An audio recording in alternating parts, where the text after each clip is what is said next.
Hello, and welcome to my research project and presentation. My name is Jessica Lashway, and this is for my EDS 3130 class, section 001, with Dr. Martinez. I did my project on what makes a good teacher.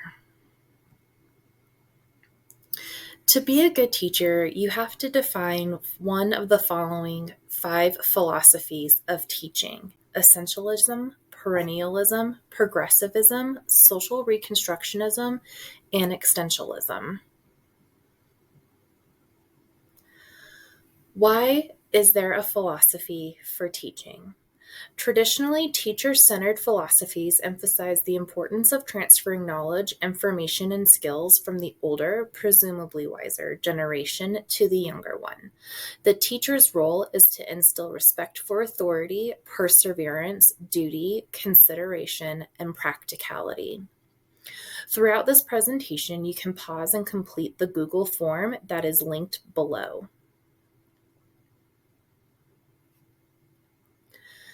To begin, we will start with the philosophy of essentialism. The essentialist teacher focuses on teaching through the Common Core classes of English, mathematics, science, and social studies. These teachers believe that this philosophy is the back to basics of education.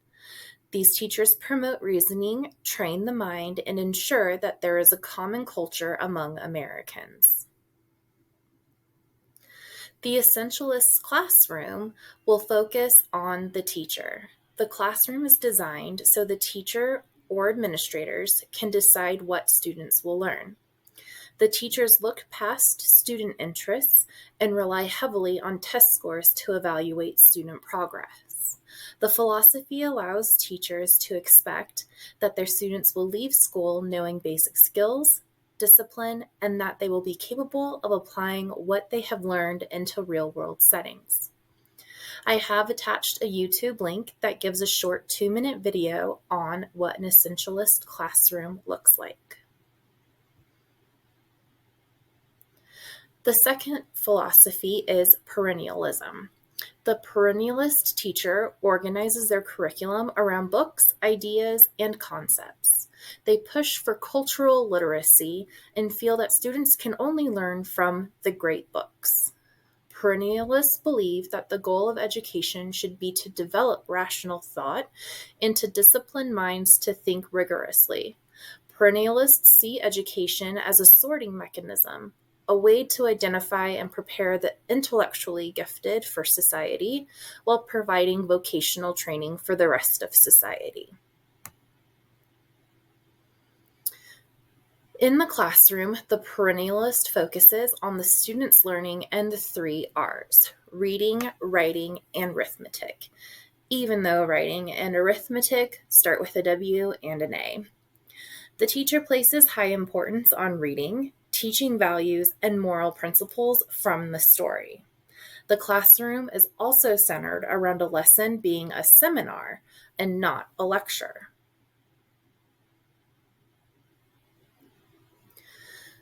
The third philosophy is progressivism. The progressivist teacher organizes around the concerns, curiosity, and real-world experiences of students.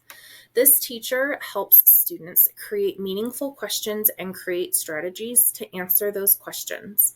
The teacher encourages answers to be discovered from real-world experiences. The progressivist teacher uses the pragmatic philosophy, test an idea in the real world and see if it works. If it does, then it has merit.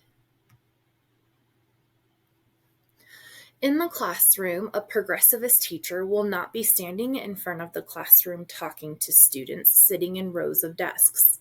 The classroom will be set up with students in small groups. The classroom also has different areas that have different interest areas.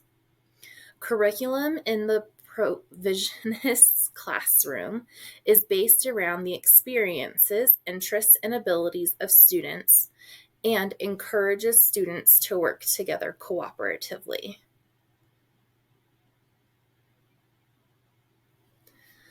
The fourth philosophy is the social reconstructionist. This teacher encourages students to focus their energy on alleviating pervasive social inequities and, as the name implies, reconstruct society into a new and more social order. The social reconstructionist uses social climate of the real world to have students explore different perspectives and analyze the problems to create solutions. Within the social reconstructionist classroom, it's going to include lessons that intellectually inform and emotionally stir students about the inequities that surround them.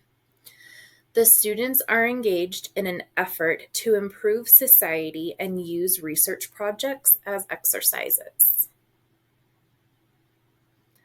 The last philosophy is existentialism. The existentialist teacher places the highest priority on students directing their own learning. Existentialism asserts that the purpose of education is to help children find meaning and direction in their lives, and it rejects the notion that adults should or could direct meaningful learning for children.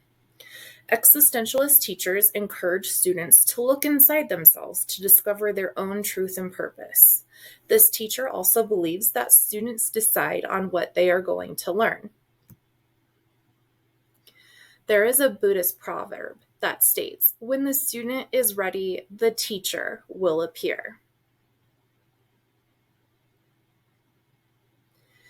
In the existentialist classroom, there is a rejection of traditional approaches.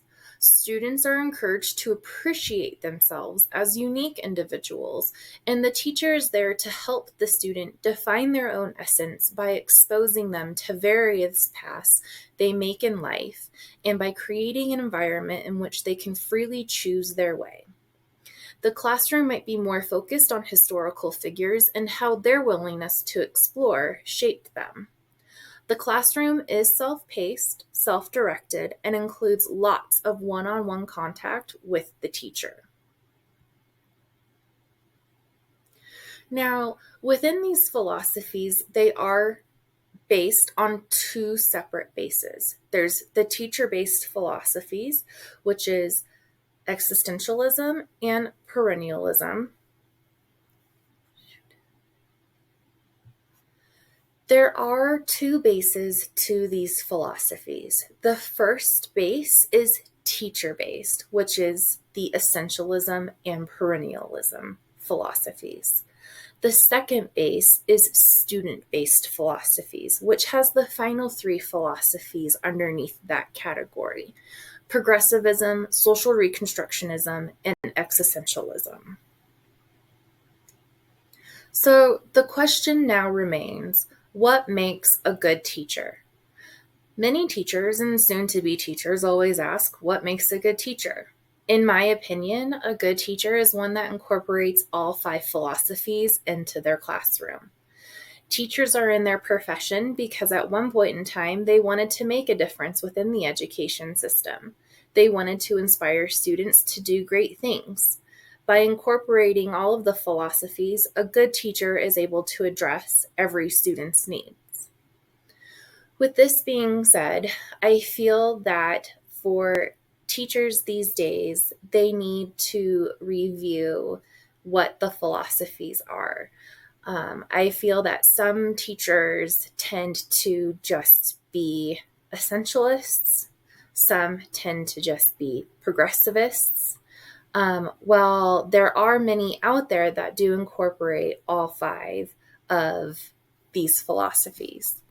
I myself am hoping to incorporate all five of these philosophies into my teaching and into my classroom. I want students to be in groupings, and I want students to be able to incorporate themselves and their past experiences along with different cultures into the classroom. I also do feel that students need to be able to express themselves and have a safe place that they're able to do that in. With having all five of these philosophies, it does make you a good teacher. So Thank you so much. I hope you have a great day, and I hope you enjoyed watching my video. Thank you very much. Bye-bye.